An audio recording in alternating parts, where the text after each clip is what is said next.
Go hit on that girl and bring her over here, dropout. Huh? At the after party of our high school reunion, I was called over by a guy who used to bully me back in the day. The dimly lit bar buzzed with the chatter of old classmates catching up, but Blake's voice cut through the noise like a knife. He pointed to a stunningly beautiful blonde woman standing across the room, her presence commanding attention even in the crowded space. I want to see how far you can get with your dropout English, Blake sneered, his words dripping with condescension. Come on, you can at least say, I love you, right? He burst into laughter, clearly amused by his own joke. The sound grated on my nerves, bringing back memories of similar taunts from our school days. If you succeed, I'll introduce you to some cute girls you've never had a chance with before, Mr. Dropout. Come on, show us how a dropout hits on women. I was practically shoved in front of the blonde beauty, stumbling slightly as I regained my balance. The eyes of our former classmates were on me, a mix of pity and curiosity in their gazes. As everyone around us snickered, I approached the woman and started talking to her. The familiar knot of anxiety formed in my stomach, but I pushed through it, determined not to let Blake win. Then, she took my hand and things were about to take an unexpected turn. My name is Ethan White. I love writing and reading letters and stories. It's a passion that has shaped my life in ways I never could have imagined back in my school days.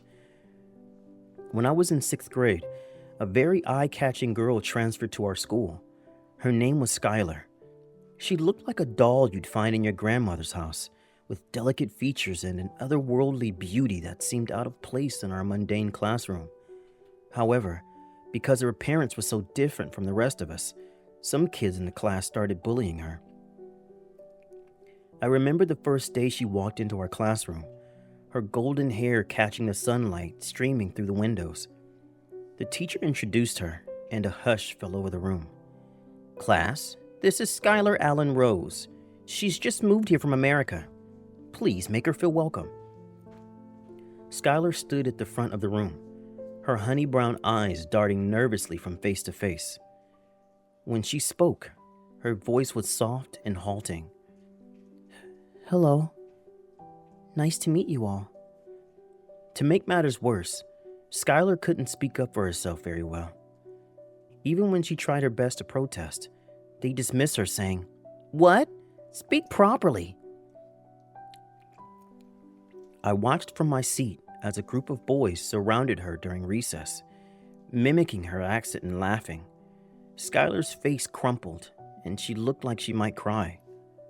Back then, I was obsessed with the superhero shows that aired on Sunday mornings.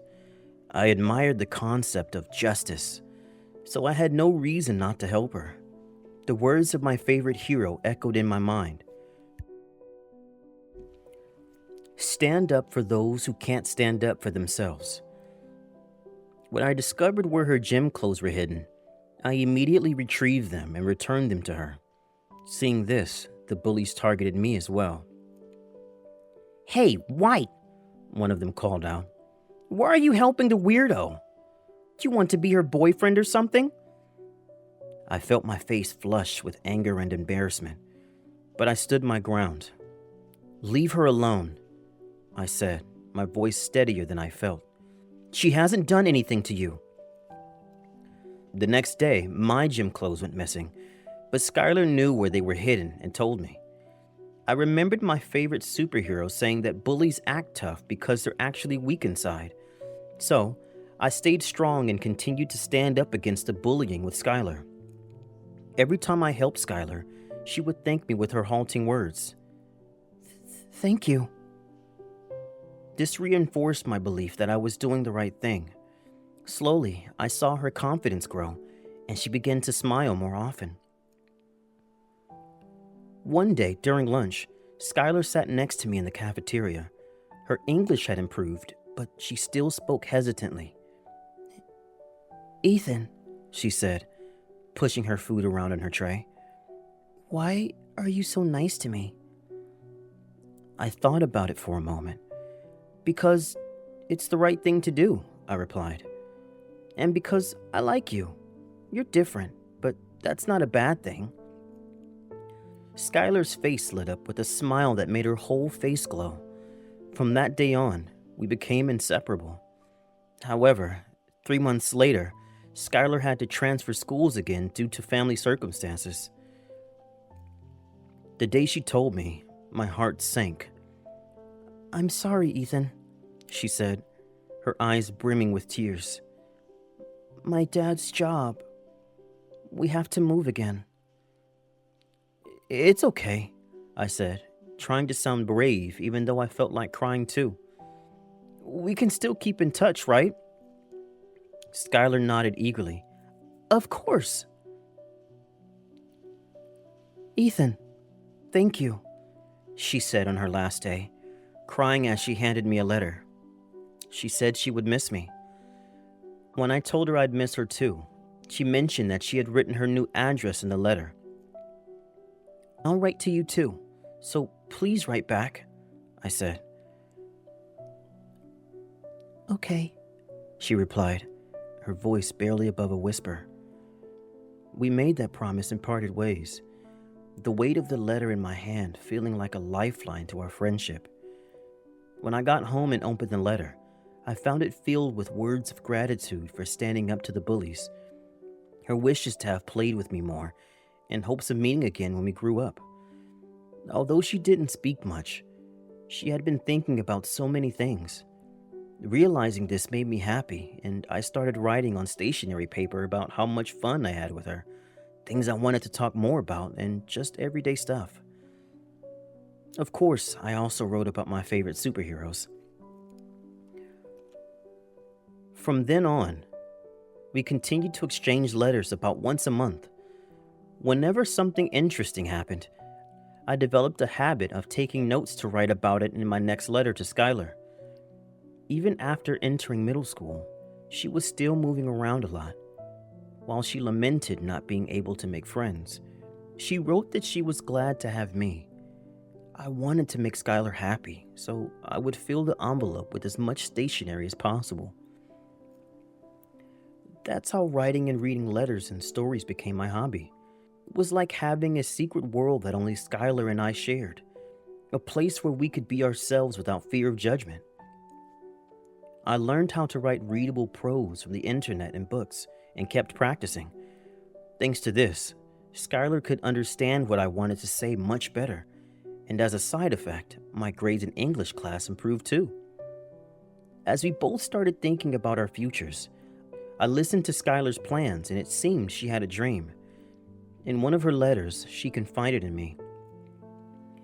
Ethan, I think I want to be a model. Is that silly? I know people have always stared at me because I look different, but maybe I can use that to my advantage. What do you think?" I wrote her an encouraging message telling her that I thought she'd be an amazing model and that she should pursue her dreams. I was about to write about my own future when my father died in an accident. The news came on a rainy Tuesday afternoon. I was sitting at my desk working on my latest letter to Skylar when my mother burst into my room, her face streaked with tears. "Ethan," she choked out, "it's your father. There's been an accident." The world seemed to tilt on its axis. I couldn't breathe, couldn't think. The next few days passed in a blur of black clothes and sympathetic murmurs from relatives I barely knew. Losing my beloved, kind father during my teenage years left me unable to focus on anything. The man who taught me to ride a bike, who had cheered the loudest at my school plays, who had shown me what it meant to be a good person. He was gone, just like that. I couldn't bring myself to study, and nothing seemed enjoyable anymore. The superhero shows I once loved now seemed childish and naive. What kind of justice was there in a world that could take away a good man like my father? But I still had my mother and my younger brother, who was still in elementary school. I had to support them both. The weight of responsibility settled on my shoulders like a heavy cloak. I wondered if quitting high school and getting a job would allow me to take my father's place, at least a little. These thoughts vaguely swirled in my unfocused mind. On my desk lay an unfinished letter to Skylar. I stared at it, the cheerful words I had written before the accident now seeming to mock me. I couldn't write until I sorted out my feelings. How could I tell Skylar about this? How could I put into words the gaping hole that had opened up in my life? Finally, after days of silence, I picked up my pen. My hand shook as I wrote a brief update about my situation. I added one sentence at the end. I'm sorry, Skylar. I don't know what to do.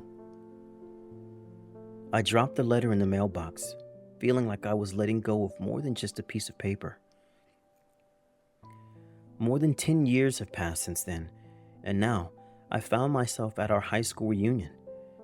The years had changed us all, some more than others.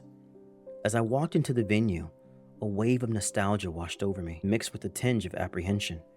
Although the bullying stopped after Skylar transferred, I still vividly remembered the face and name of the main culprit, Blake Thompson. His tall stature, already impressive in high school, remained unchanged, and his celebrity-like appearance was overwhelming. After graduating from an Ivy League college university with a degree in foreign languages, he now worked at a TV station and was married to the CEO's daughter. He was the epitome of high education, tall stature, and high income, the envy of many men. As I watched him from across the room, laughing loudly and surrounded by adoring former classmates, I couldn't help but feel a twinge of resentment. This was the guy who used to bully us, but that was ancient history now.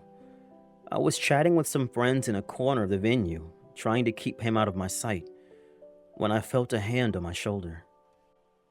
White, right? Long time no see, Blake said, his voice smooth and confident. Oh, Thompson. Yeah, it's been a while, I replied, surprised that he'd come all the way over to talk to me.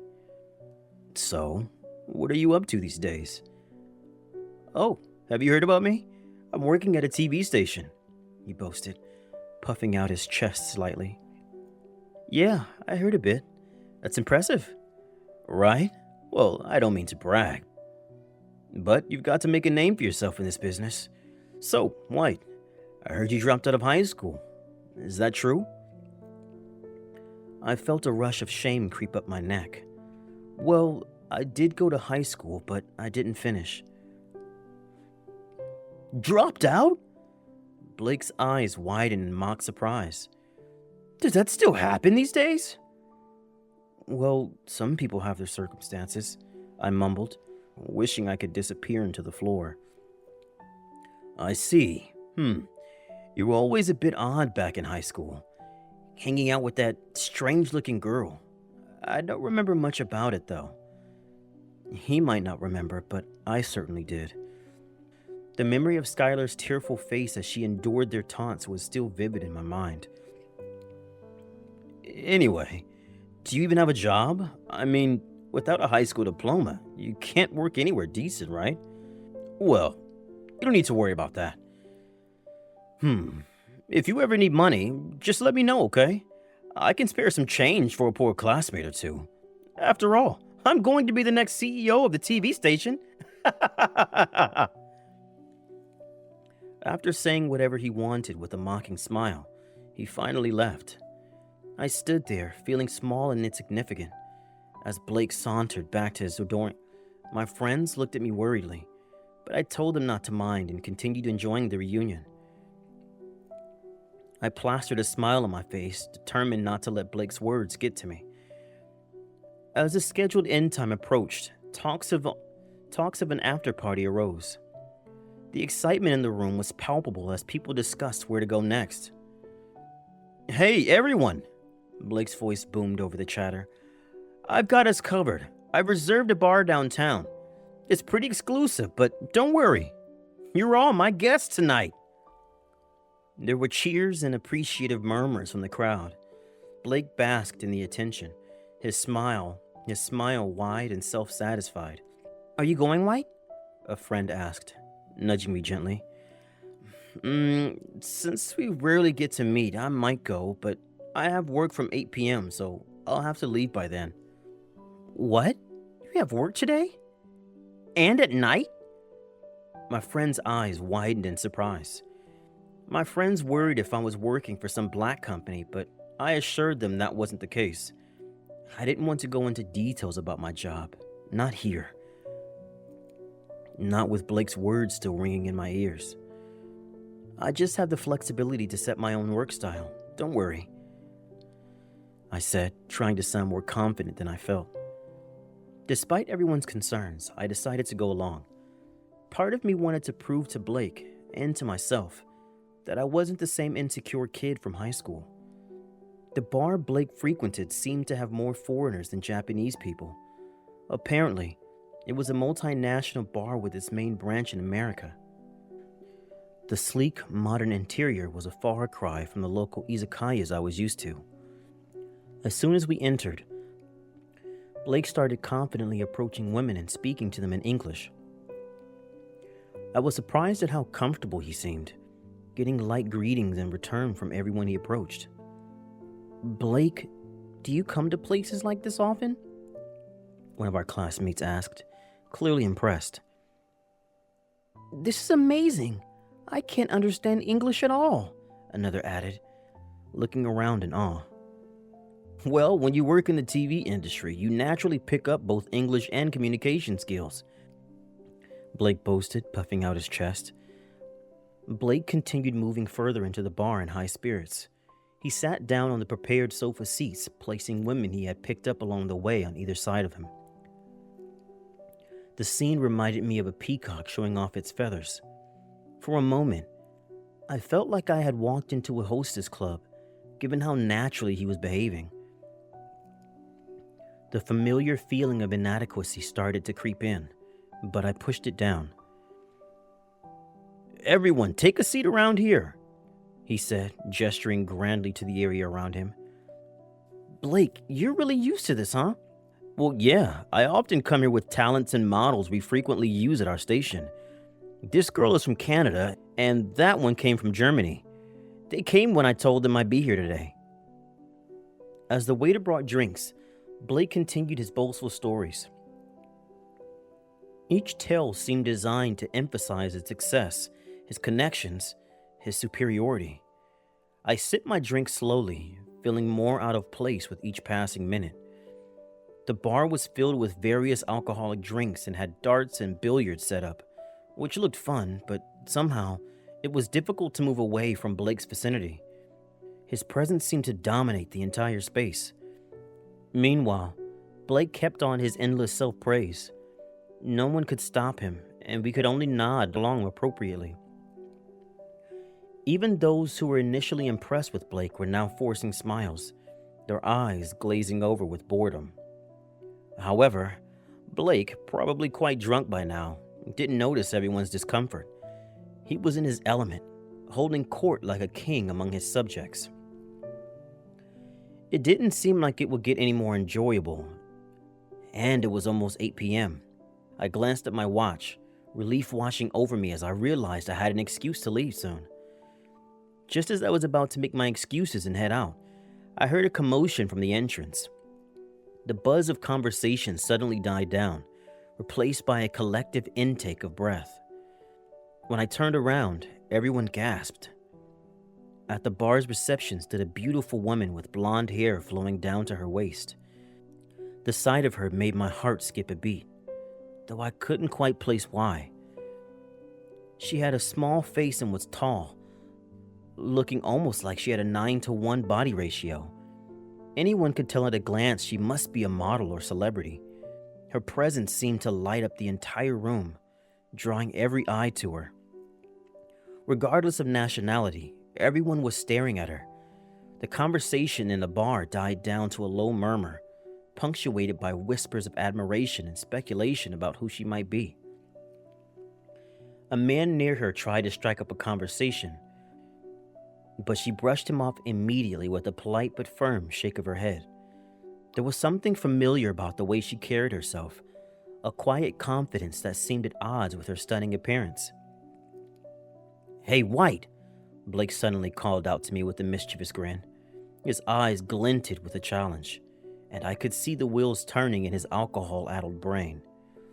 "Go hit on that girl and bring her over here, dropout." "Huh?"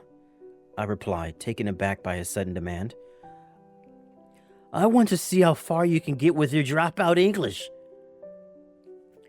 Blake sneered, his words slurring slightly. "Come on, you could at least say I love you, right?" Blake burst into laughter, clearly amused by his own joke.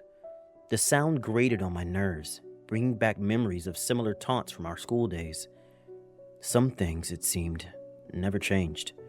"There's an empty seat here, too," Blake continued, patting the space next to him. "It'd be rude to leave such a beauty alone, right?"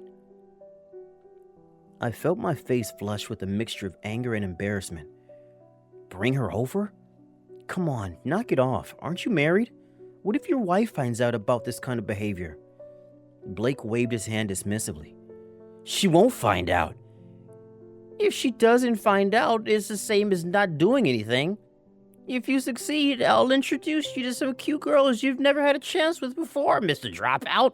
Come on, show us how a dropout hits on women." I sighed, feeling the weight of everyone's eyes on me. This was a lose-lose situation. If I refused, Blake would mock me mercilessly. If I tried and failed, I'd be humiliated. But as I looked at the beautiful woman again, something stirred in my memory. Making a decision, I made eye contact with her and beckoned her over. To everyone's surprise, including my own, she approached us, looking a bit puzzled. When she was close enough to hear, I spoke to her right there, my heart pounding in my chest. "So, the guy sitting over there wants me to hit on you," I said in English, my voice steadier than I expected. "Me?" she replied, also in English. Her voice was melodious, with just a hint of an accent I couldn't quite place. "Yeah, what do you want to do?" I asked, feeling a strange sense of déjà vu. A flicker of amusement passed across her face. "Well, since we're here, I might as well say hello."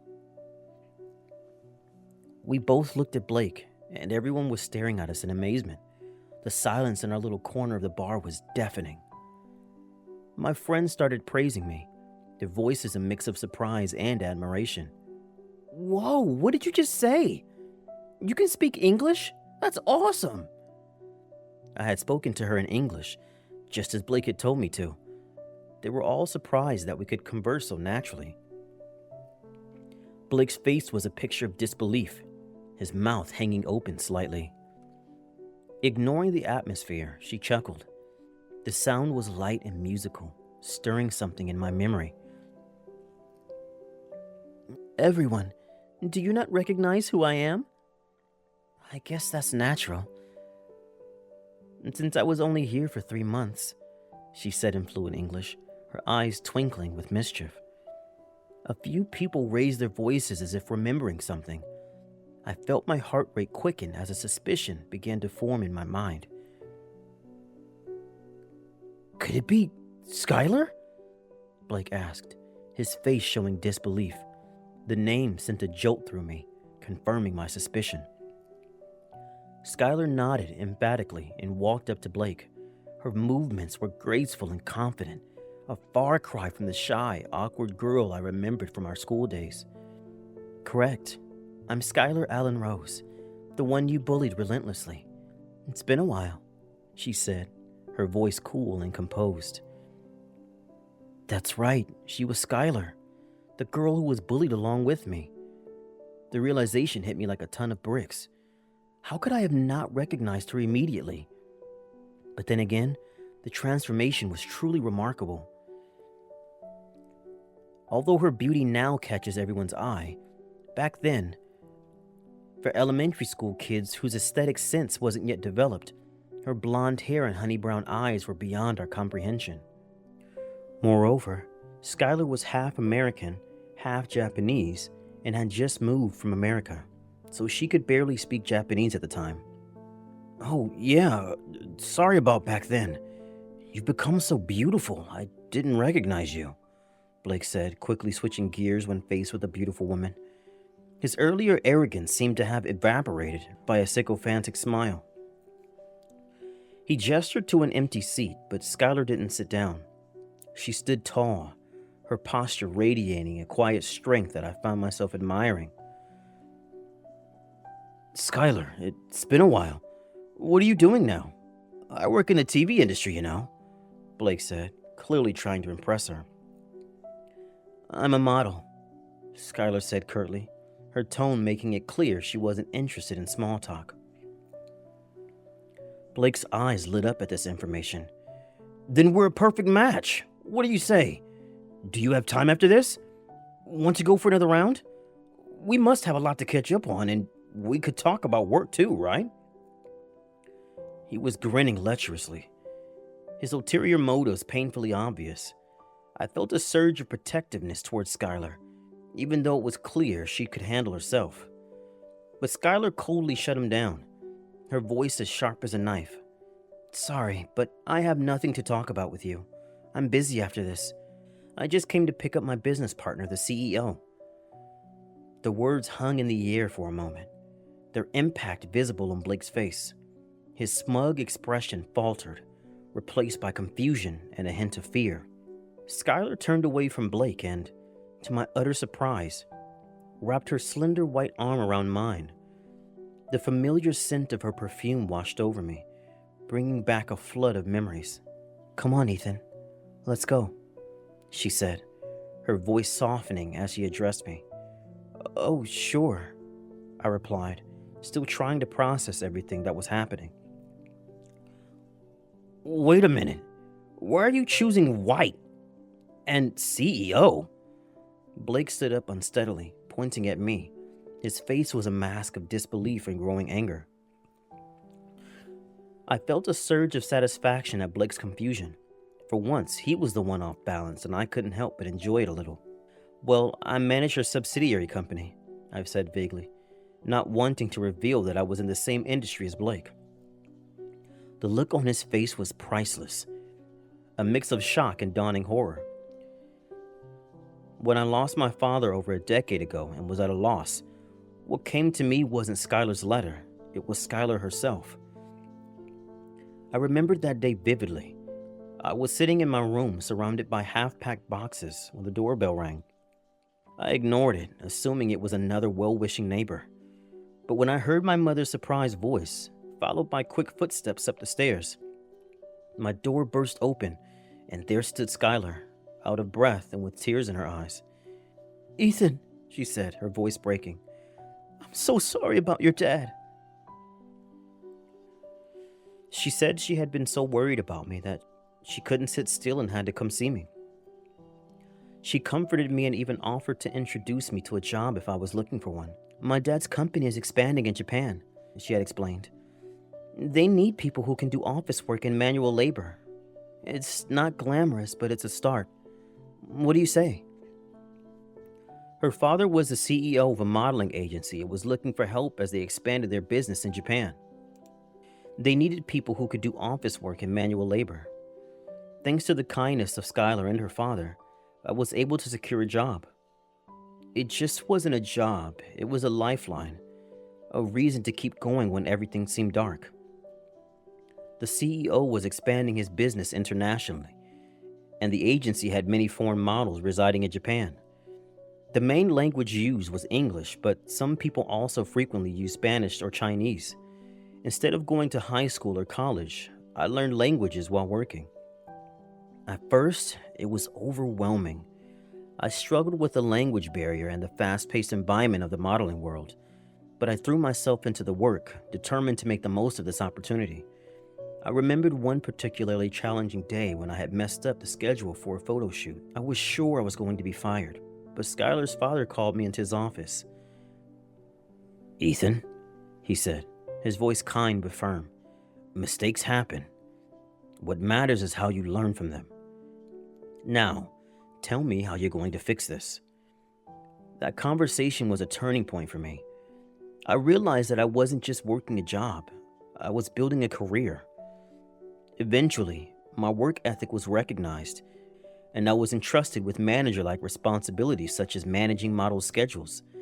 As I gained more experience, I found myself visiting magazine companies and TV stations more often to secure work for our models. Then one day, the CEO called me into his office again.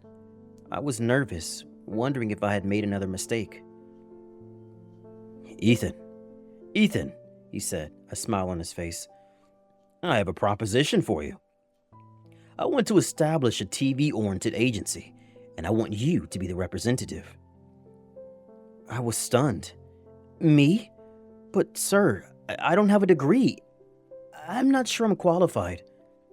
He laughed. "Ethan, you've shown me over the years that a degree doesn't define a person's capabilities. You have the skills, the knowledge, and most importantly, the drive. What do you say?" I couldn't refuse the request and expectations of the CEO who had helped me so much. So, I became the president of a talent agency subsidiary that trains TV personalities. By that time, Skylar had also achieved her long-standing dream of becoming a full-fledged model and was working as an exclusive model for her father's company. Watching her success, I felt a mixture of pride and something else, a feeling I wasn't quite ready to name yet. Back to the present, Skylar's voice cut through my reminiscence. "I don't care if you work at a TV station or whatever. I have no intention of getting along with someone who lacks human decency. Besides, I still haven't forgiven you. I hate you now as much as I did back then," she said in English loud enough for everyone to hear, her face contorted with disgust. Blake's face turned red with anger, and he tried to grab Skylar. "Don't get cocky just because I was being polite." However, I stepped in front of her, blocking Blake. The move was instinctive, an echo of our school days when I would stand between Skylar and her bullies. "Blake, it's not good to cause any more trouble," I said calmly, surprised by my own composure. "Huh? This has nothing to do with you," he snapped, his eyes blazing with alcohol-fueled rage. "Actually, it does," I replied, my voice steady. "You've been hitting on models and talents involved in your shows, haven't you? We've been receiving complaints from our talents." "What?" Blake's face paled, the anger replaced by fear. "Also, Skylar and I happen to be acquaintances with your wife. One of our talents is under her care. She asked us to check if you might be involved with other women." I casually showed him my smartphone, watching as the color drained from his face. "So, while attending the reunion, we were also keeping an eye on your behavior. We've got plenty of evidence. I'm afraid I'll have to report this." We had recorded everything. Him hitting on multiple women, his comments about bringing talents and models to the bar, and his behavior today when he found someone he liked, all captured perfectly on video and in photos. "You're acting like some kind of private investigator. Delete that right now," Blake demanded, his voice rising in panic. "It's too late. I already sent the data," I replied calmly, feeling a sense of justice that I hadn't experienced since my superhero watching days. Blake's face turned ashen at my words. He stumbled backwards, collapsing onto the sofa. "You shouldn't underestimate women," Skylar said, delivering the final blow as Blake crumbled to his knees. Seemingly satisfied, she pulled on my arm and led me out of the bar. As we stepped into the cool night air, I felt as if a weight had been lifted from my shoulders. "Ethan," Skylar said softly as he walked down the street, "thank you for standing up for me. Again." I smiled, feeling a warmth spread through my chest. "Always," I replied. A few days later, the news reported that an employee of a certain TV station had been caught making advances on talents and cheating on his wife. The story was all over the media, dominating headlines and sparking heated discussions on social media. The day before, Blake's wife had contacted us to say that she had decided to divorce him and to thank us for our help, but we hadn't expected it to become such big news. Skylar and I were sitting in my apartment watching the news unfold on TV. The familiar jingle of the evening news played, followed by the anchor's serious voice. In a shocking development, a high-ranking employee of a major TV station has been accused of sexual harassment and infidelity. The employee, whose name has not been released, allegedly made unwanted advances toward multiple talents and models associated with the station. See? This is what happens when you underestimate women, Skylar said, settling down next to me on the sofa as we watched the news. His comments about treating talents like tools were also picked up by the media. I guess he's finished, she added, sounding relieved.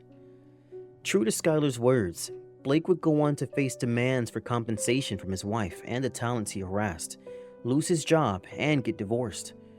All that remained for him was his Ivy League diploma, which wouldn't do much for him now. I'm glad we could finally put your old grievances to rest, I said, turning to look at Skylar. In the soft light of the living room, she looked both familiar and new. The girl I had known and the woman she had become. Skylar had been bullied for her looks as a child, and then objectified for them as an adult. She was furious at Blake's treatment of her, both in the past and present, based solely on her appearance. This should finally give her some closure. Yes, she replied, her voice soft. Then she turned to me, a slight pout on her face. By the way, what was that about at the reunion? What do you mean? Skylar's pout deepened slightly, but I could see the playful glint in her eyes. In front of everyone, you called me Skylar. Why didn't you use my first name? I felt a blush creep up my neck. Well, if it got out that you, a famous model, were my girlfriend, it might cause problems for your future work. Do you really think I'd fall from grace over something like that? She asked, raising an eyebrow. Well, that's not... Skylar, now fully fluent in both English and Japanese, was unstoppable. I couldn't win against her in either language. Besides, she said, her voice softening, I'm not your girlfriend. I'm your fiancé, right? That's right. We're getting married in 6 months. The realization hit me anew, filling me with a mixture of joy and disbelief. The ceremony and reception will be grand affairs, as per Skylar's wishes. She's been planning it for months, her excitement contagious as she shows me color swatches and flower arrangements. Are you sure I'm good enough for you? I asked hesitantly, voicing a doubt that had been nagging at me. Oh my, are you getting cold feet? She teased, but I could see the concern in her eyes. It's not exactly that, but... Ethan, she said, taking my hand in hers, you've been my hero since the day we first met. You should be more confident, okay? In one of her letters long ago, she had written that Ethan and hero sounded familiar. It seems I had become the hero she admired. If you say so, then I guess it must be true, I conceded with a smile, feeling a warmth spread through my chest at her words. That's right, Skylar said, her eyes twinkling. She leaned in closer, resting her head on my shoulder. Oh, is that for the next audition?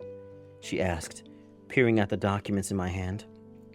Yeah, it's a request from one of our talents, I replied, glancing down at the papers I'd almost forgotten I was holding.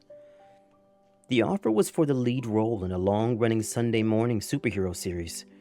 As I looked at the script, memories of my childhood came flooding back. Memories of watching these very shows, dreaming of being a hero myself. A superhero show? Skylar asked, her voice tinged with curiosity. That seems pretty perfect for you, Ethan. You've always had a soft spot for heroes. I nodded, feeling a mix of excitement and nostalgia. I had dreamed of a day like this coming. What do you mean? Skylar asked, lifting her head to look at me. I took a deep breath, trying to put my feelings into words. Sending out actors I had trained myself to become heroes. I believe that children who are inspired by these heroes will become the next generation of heroes themselves. Skylar's eyes softened. Just like you were inspired as a child? Exactly, I replied, thinking back to those Sunday mornings spent glued to the TV. They say that as long as evil exists, heroes will never disappear. If you have the courage, you can become someone's hero too. To convey this message to as many people as possible, I continue to work hard every day. Skylar smiled, reaching out to squeeze my hand. You're already a hero, Ethan. You're my hero. Her words made my heart swell with emotion. I leaned in and kissed her softly, feeling grateful for the journey that had brought us to this moment. As we parted, Skylar's expression turned playful. So, Mr. Hero, tell me about this audition. Who's the talent you're considering? I chuckled at her enthusiasm. Well, her name is Yuki Tanaka. She's relatively new to our agency, but she's shown a lot of promise. She's got this energy about her that I think will be perfect for a superhero role. Ooh, tell me more, Skylar said, settling in closer. I spent the next hour telling Skylar about Yuki and the other talents we were considering for various roles. As I spoke, I could feel my passion for my work growing. This wasn't just a job, it was a calling. As I walked into the building, I was greeted by the familiar buzz of activity. Models and actors hurried past, some heading to photo shoots, others to auditions or meetings. The energy was palpable, and I felt a surge of pride knowing that I was a part of making these dreams come true. Good morning, Mr. White. My assistant Keiko greeted me as I entered my office. Good morning, Keiko, I replied with a smile. Is everything set for the auditions this afternoon? Yes, sir, she said, handing me a stack of files. These are the final profiles of all of the candidates. I've highlighted the key points for each one as you requested. Thank you, Keiko. You're always one step ahead.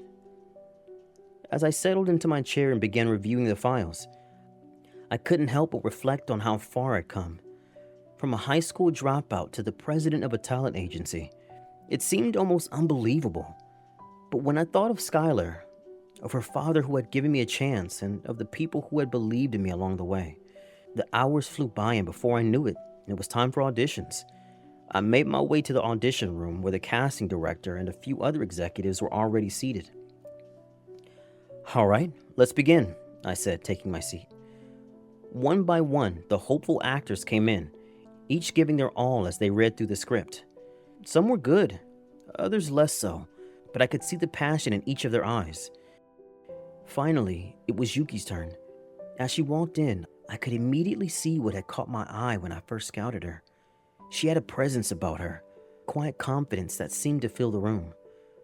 Whenever you're ready, Yuki, I said with an encouraging nod. Yuki took a deep breath, closed her eyes for a moment, and then began. From the first word, she had us all captivated. She wasn't just reading the lines, she was living them. In that moment, she wasn't Yuki Tanaka, aspiring actress. She was the superhero, determined to protect the innocent and fight for justice. As she finished her audition, there was a moment of stunned silence in the room. Then, the casting director broke into applause, with the rest of us quickly following suit. That was exceptional, Yuki, I said, unable to keep the smile off my face. Thank you. We'll be in touch soon. After Yuki left, the room buzzed with excitement. I think we found our hero, the casting director said, and everyone nodded in agreement. As I walked out of the audition room, I felt a sense of fulfillment wash over me. This was why I loved my job. It wasn't about the glamour or the money. It was about giving people the chance to shine, to inspire others just as I had been inspired as a child. I pulled out my phone to call Skylar and share the good news. As I dialed her number, I caught sight of my reflection in a nearby window. For a moment, I saw not just myself, but the nervous high school dropout I used to be, the determined young man who worked his way up from the bottom, and now, the successful agency president who was about to launch a new superhero. "Hello, Ethan." Skylar's voice came through the phone, pulling me back to the present. "How did the auditions go?" I smiled, thinking of Yuki's performance and all the children who would soon be watching her on their TV screens, just as I once did. "We found our hero," I said simply. And in that moment, I realized that in my own way, I had become a hero too. Not the kind that wears a cape or fights supervillains, but the kind that helps others achieve their dreams, that stands up against injustice, and that never stops believing in the power of courage and determination. As I headed home that evening, I felt a renewed sense of purpose. Tomorrow would bring new challenges, new dreams to fulfill, new heroes to create, and I was ready for all of it. After all, as long as there are dreams to chase and injustices to fight, there will always be a need for heroes. And whether it's on the TV screen or in real life, I'll continue to do my part in creating them.